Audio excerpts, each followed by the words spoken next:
Hey guys, welcome to What's the Tea with Exron Music. We're your hosts, Kylie, Parham, and Charlotte Vosbeck. This is our very first episode, and today we'll be discussing all the hottest news in the electronic dance music industry. And later we'll be chatting with Kill Paris in an exclusive interview. And don't worry, we'll be sipping the tea the whole time.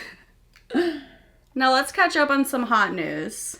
For those of you who have never heard of Cercle, you're missing out. The company was founded in 2015 and specializes in hosting and broadcasting concerts in some of the most magnificent locations across the world. It's really hard to beat the vibe that this company puts on. This past Monday, Cercle hosted Disclosure at the Plitvice Lakes National Park in Croatia, and it was incredible. For those of you who don't know, Disclosure's album Energy is due out on August 28th and is highly anticipated. Check the description below to check it out. Beatport Reconnect has decided to host an amazing event. It's called Together for Beirut, and it's going to benefit Lebanese artist organizations and NGOs. The lineup is stacked with techno mainstays like Carl Cox, Damian Lazarus, John Digweed, Dubfire, and Nicole Mudaber. The goal of the event is to raise over $250,000, and recently host Nicole Mudaber spoke out saying that the fundraising efforts will provide a much-needed relief to those affected by the recent tragedy. Check the description below to find out how you can get involved in this amazing event this weekend. We need a refill though, because we're like... All the headbangers of the world are currently freaking the F out right now because Kings of Heavy Bass SLANDER and Underworld God himself, Sudden Death, have just released their highly anticipated collaboration today. Called Blood on Me. This was originally debuted on Insomniac's Bass Rush livestream, and now it's out for your listening pleasure, so take a look in the description below. Despite the tragic cancellation of all festivals for 2020, not okay. They're still trying to help the community out. Ultra Music Festival has partnered with iHeart Raves, and they're giving away 12,000 surgical masks to people who are in need in Miami, Florida. iHeart Rave CEO Brian Lim recently spoke out about the partnership. We chose to partner with Ultra on this initiative for the same reasons we partner with them for the festival season. We wanted to enhance the positive impact that we could have on the EDM community by joining forces with other leaders in the space. Cheers to you guys. The best. New Music Friday is basically a holiday for us at Exron Music. I mean, who doesn't love new music from their favorite artists right before the weekend? What's coming out this weekend, Kylie? Starting with Say My Name and Bilo. They teamed up to create a new banger called Hit. If you've never heard of Say My Name, he is quite literally the godfather of trap, so you better check it out. Next up, we have Weiss and Harry Romero giving a nod to 90s rave culture with their new single, Where Do We Go? Charlotte and I were both born in the 90s, and hopefully you were too. So, you gotta like this one. Nurko has put out a melodic bass gem. It's called Better Off Lonely with Rory. Who doesn't love a melodic bass gem? Next up, we have Alok and Kashmir, teaming up for a house-driven single, Let Me Go. German superstar Felix Jan has just put out a high-energy track called No Therapy. I need some still, though. And last but not least, our favorite track of the week is Gorgon Cities delivering a powerhouse remix of Sonny Fodera and Dom Dolla's Moving Blind. Trust me, you don't want to miss this one. We cannot stop listening to this one. Also, this is our second bottle of wine that we've just started, so Lord help us. For those of you who don't already know, Exron Music hosts a guest mix series via SoundCloud. These mixes promote artists that are doing big things and releasing amazing music. Our latest mix comes from New York-based artist Truth X Lies. This mix is the perfect way to add some energy into your week, so make sure you check it out in the description below.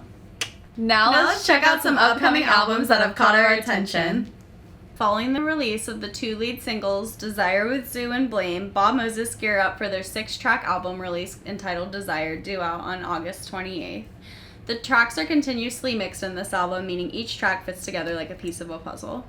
If the first 2 tracks are any indication, this whole album is going to be straight fire, so definitely keep an eye out. Amazing. 6 years after the release of the world's album, Porter Robinson has announced that his second is on the way, and it is called Nurture. The exact date has yet to be revealed for this new album, but that has not stopped his fan base, including us, from going nuts over it. The first single, Get Your Wish, was debuted back in January, followed by Something Comforting a few months later, and we are obsessed. From what we can tell from this album so far, it'll be another breathtaking addition into Porter's catalog, and we literally cannot wait. Speaking of Porter Robinson, our girl Rez recently released an edit of his track She Heals Everything that sent fans into an absolute frenzy. Following the edit, she tweeted a photo, "Just want to let you guys know I'm working on a new album." Although more details have not been divulged, this third studio album is highly anticipated.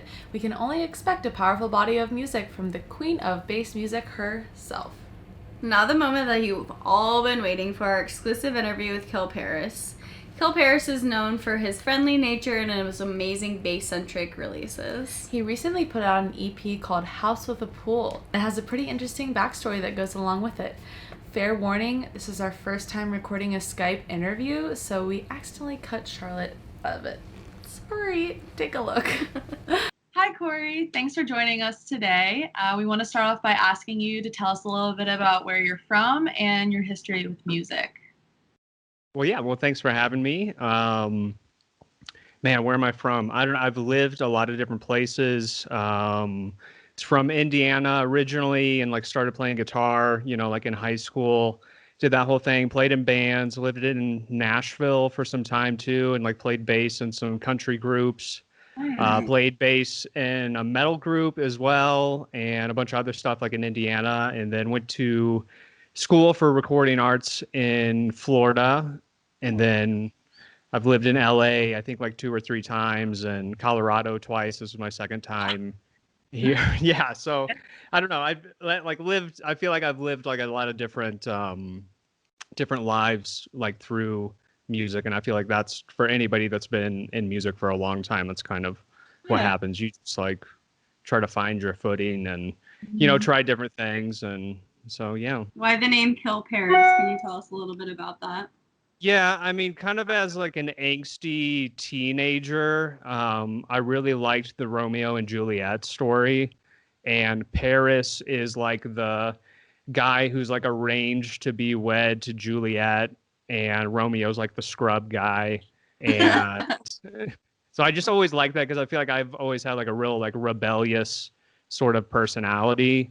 And I've kind of always been like the underdog. And so, yeah, Kill Paris, because Romeo ends up killing Paris accidentally, but like for Juliet. So I love that. That's a great story. Yeah. So what do you feel is the most ideal environment for you to work on music? And are there any rituals you take part in when you start producing? Wow, that's a really great and thoughtful question. Yeah, more recently, I've been getting outside a lot more for like the last like 2 or 3 years. That's been like a big part of my life. Especially I see the sunrise like almost every single day. That's like a really big part of my day. And, more recently, I've been getting into modular synths. And I mean, I can even show you like right here, you can kind of see right here what's going on. But I take this outside like in the morning and then just like watch the sunrise. I have my little recorder with me and I record sounds and do little jams, for like an hour or two. And so I mean, I guess that could be kind of a ritual, because I'm kind of been trying to figure out how to better utilize like working in the computer as opposed to like just always being in the computer and having like all these options. And I teach Ableton to people as well, and kind of the overarching problem that most people seem to have is like knowing when to stop, or like adding too many things in a session, spending too much time on a song. And I think a lot of that is due to just having too many options in the computer. So the whole kind of dive into modular has been a way to like kind of do all the sound design and come up with these ideas before taking it to the computer. And then once I'm in the computer, I mean, it's almost just like pulling from loops at that point, but it's all stuff that I've spent hours making, which seems to be a really, really good workflow so far, and has been far more inspiring. And kind of, as I like touched on before, just through doing music for so long and also using Ableton for so long, like I kind of hit this wall. And I feel like a lot of people hit the exact same wall. And I had to think for a second. I was like, man, I feel like I've been going about this one way, and that like has turned me off from music in a way. But then I like realized I was like, the way that I'm going about it is just like one way, and there's like literally limitless ways to like go about making music. So I'm like, why don't I like try something different and like use the strengths of the computer, but not be like totally locked into it. So yeah, I mean, that's really been inspiring to me a lot recently. Like I usually try to go to bed early, but this thing has been keeping me awake at night. That's when you know it's good, though. I know. I was telling my girlfriend, it's like every day feels like Christmas morning because I like wake up early and I'm like, okay, I'm gonna go plug the modular in, go outside, like have some coffee, and yeah, Start the day. Yeah, it really is. It's been really nice. That's great to hear. We're huge fans of your new EP, House of the Pool, and we hear it has a pretty interesting story behind it. Can you tell us a little bit about that? Yeah, it's kind of weird, which I'm sure other artists will kind of sympathize with this, but like when it comes to making music, sometimes stuff takes a really long time, and then other times stuff just happens really quick. But it seems like when stuff happens really quick, then it takes time for it to actually come out. So all the music on that EP was all done like by the end of last year, maybe even like before then. It's only just now coming out. And and the house that I lived in at that time was, I mean, a house with a pool, and again, spending a lot of time outside. And so that sort of, I guess, collection of songs was kind of inspired by that, and just like being outside, like a little, like I try to sometimes like have like a tropical vibe to the music, but not go full Kygo. You know, like just like a little like sliver of like a tropical feel as opposed to like a tropical sound. And I feel like there's a couple songs on that EP that kind of capture some of that. Absolutely. Cool. Thank you. The EP itself is a beautiful mixture of, melody and bass. And then I feel like you also put an experimental flavor in there, which I really liked. So what brought you to combine these specific sounds for this album? I feel like I'm always trying to ride that line of, and for anybody who's heard me talk before, you've probably heard me say this a million times, but that line of like stuff that you can like dance to and that will like work like in a club setting, but also stuff that like isn't so club oriented that it's like weird to listen to just like in your house or just like when you're chilling. So I always kind of try to like thread that line. And then experimentally speaking, I feel like with all of my stuff, I try to do a little bit of like, I don't know. I always like to think of like making music and people listening to the music to be able to like try to challenge them a little bit and like do stuff that doesn't. And also it's like the point we are with a lot of like electronic music now is like so much of it does sound the same and you hear like the same song like over and over. So I kind of always try to push away from that. And again, just like challenge the little listener a little bit, but not like be super esoteric and like make like the weirdest shit.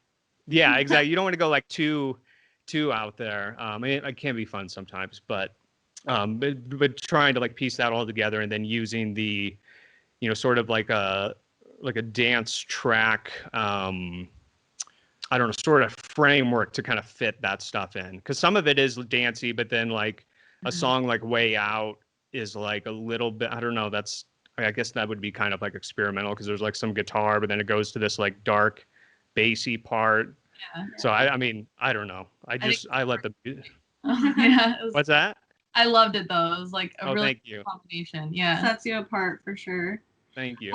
Okay, from the bass banger Ghosty to the ethereal feel-good track Gimme Your Lovin', each track on House of the Pool offers a refreshingly unique soundscape. Tell us a little bit about how each track fits together as one collective unit. Yeah, I think that has more to do with just the timing of when everything, because everything was kind of like written and made all within like a 2 or 3 month period. And it seems to be like how it usually works with me. I mean, sometimes like I'll pull something that like was finished a long time ago that I never quite found a place for, then that seems to like fit with all these other songs. So I don't know. I guess I tend not to really think about like what fits together. It kind of just makes sense as everything sort of starts to like surface and once things are finished. And that's why I'm like, I try to finish things. And that's like really the hardest thing about making music, and especially with a computer that has an unlimited undo function. It's really hard to like finish stuff. But I feel like once I finish something and like, just put it in the folder, and then as I finish more things, it starts to like take shape, or I might have an idea of, what's going to go together. And then also with finishing things, then I have a few things to like pick from, and sort of like, just sort of like piece together what the EP or album is going to be. Nice. Awesome. Pretty natural that way. Yeah. Yeah. So how do you think your sound has evolved since your earlier EPs to A New Earth and Foreplay? Yeah. I don't know. I feel like with It's True on the House with the Pool EP, I feel like that's kind of pulling from some of the styles that I used to kind of do with like the sort of like disco-y or like, like old school like funk samples, and like chopping that up and kind of repurposing that into like a more like bass heavy song. So I feel like, with this EP specifically, kind of, and even Ghosty, I feel like sounds similar to some of my like early stuff. So I feel like it's tough when you do music for such a long time, and there may be like these little eras where like it seemed like everything came together, to try to like recreate that like down the line sometimes can be, usually it's pretty forced.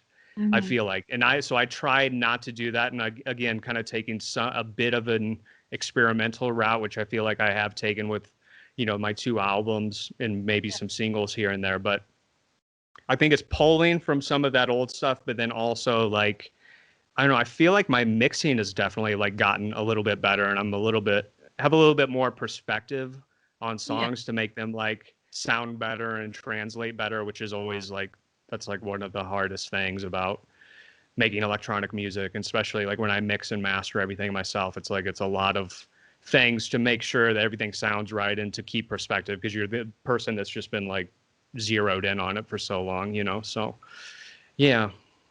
Awesome. Moving parts. Over the years, you've collaborated with a number of artists, including Big Gigantic, Ahmad Royal, Maeve, Tim Moyo. What are some of the benefits that these collaborations have had on your own personal brand as Kill Paris?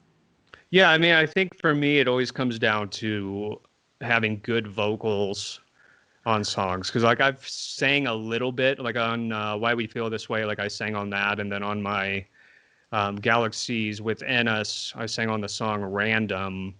But other than that, I'm not a very comfortable singer, and I also don't.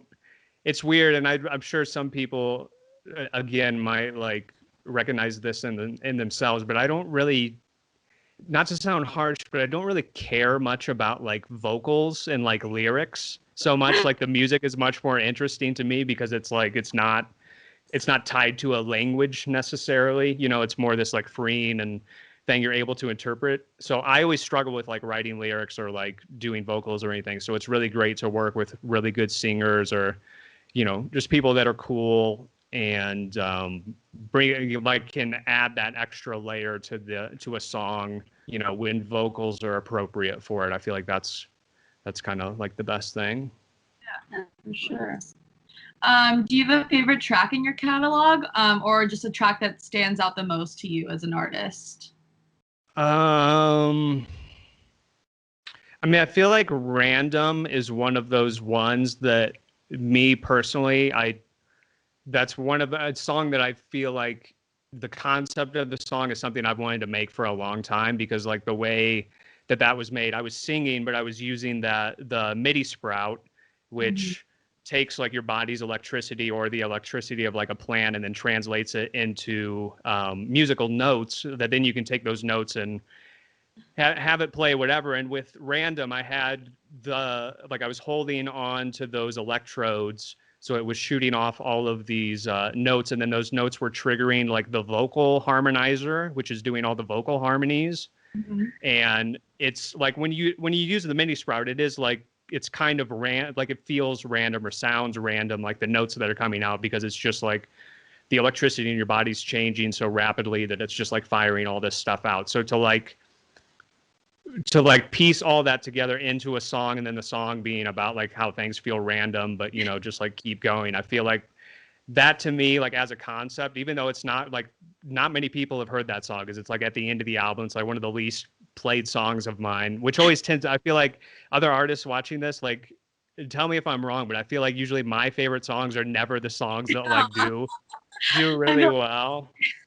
Yeah. So like that, I mean, that one just as like a whole and as like a concept, I'm really happy with that. And then speaking of Tim Moyo, Inside Out to me, which is one of the songs off of Galaxies Within Us. I love that song so much. Like I just love, there's a few different really good parts in it. And then there was this cool thing that I did at the end where I like chopped the like the first drop and then made this whole like new thing out of it. But it like, I don't know, and his vocals are so good. He's like such a good singer, so talented. Just like worked, you know? Yeah, exactly. Like those are usually my favorite things, when it's like, when it really does just kind of flow and happen. And I feel like as an artist, that's what I'm always chasing. And I feel like as an artist, and I'm sure a lot of people, again, a lot of people would probably agree with me, but it's like you're kind of, when you do have those really good flow moments and you like make a song and it just kind of happens, like that feels so good. And then the next time you work on a song, you try to like recreate that same feeling, but by trying to recreate it, you're not actually doing what you did the first time, because the first time you weren't trying to recreate anything, you're just like trying to like do it. So yeah, when stuff like that happens, those are usually the songs that I'm, you know, I feel most happy with and most proud of, because it's almost less, like it feels like I had less to do with it and it just like kind of happened naturally. And it's not like an ego thing where I spent, you know, 500 hours trying to like make this song. The songs that take the most time never ever sound good, and usually I will hate them after that because I've heard them so many times, you know what I mean? So it's tricky. Although 2020 is a wildly different year in the music industry, do you have any upcoming plans that you can share with us at this time? Well, I've been working on this like side project thing, which kind of involves like the modular and just using outboard stuff, like not really using the computer, and been recording all these like little jams that I do, and maybe some like reviews of gear that might be part of it as well. But that should be launching pretty soon, and I'm excited about that because it's kind of like a different take on the thing. And I feel like I've wanted to stream more and, you know, do the stuff on Twitch and all that. But sometimes it's just like to produce a song in Ableton and to stream that to people. It's like, it's fine. It's okay. I find it boring as the person doing it, you know, because it's like, it's okay. I'm like, we're looking at Ableton. Okay. I'm like dragging in Serum. Okay, here we go. And like everybody's using that. Like, it just kind of boring. So I've been trying, the last year I've been trying to like figure out like how to like have a project where like, I mean, I guess part of it too comes down to not editing things, right? And like more like doing like performances and like just like recording the performance, because there's nothing to really like edit. And so, I mean, not to use the C word, but in terms of like content, to make whatever the workflow is to just like work where you don't have to, I mean, that's like the most frustrating thing, like as, you know, a musician that's trying to like, you know, you got to keep the Instagram up and do YouTube videos, like if you can, but like to the whole video side of things. And I'm sure everybody knows this now, but like working with OBS and like Zoom through all of this is like, it's a nightmare, like to get everything to work. It's been And yeah, like on top of doing the music, you know, it's like the music that can't even happen unless you get all the other pieces like together and like working. So I've been working really, really hard to get all that stuff set up, and I feel like it's real close. Yeah, that's exciting. We're excited for that. Can't wait to see it. Yeah.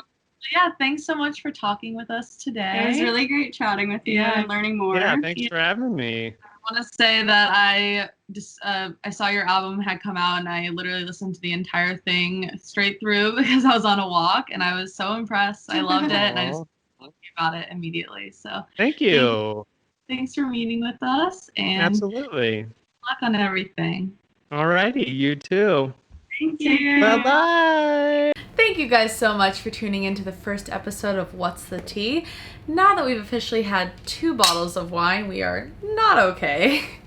But we're so excited to bring you guys more amazing news with this series, and we hope that you enjoyed this episode. Let us know what you think in the comments below, and wish us luck for the rest of the evening. We'll see you soon.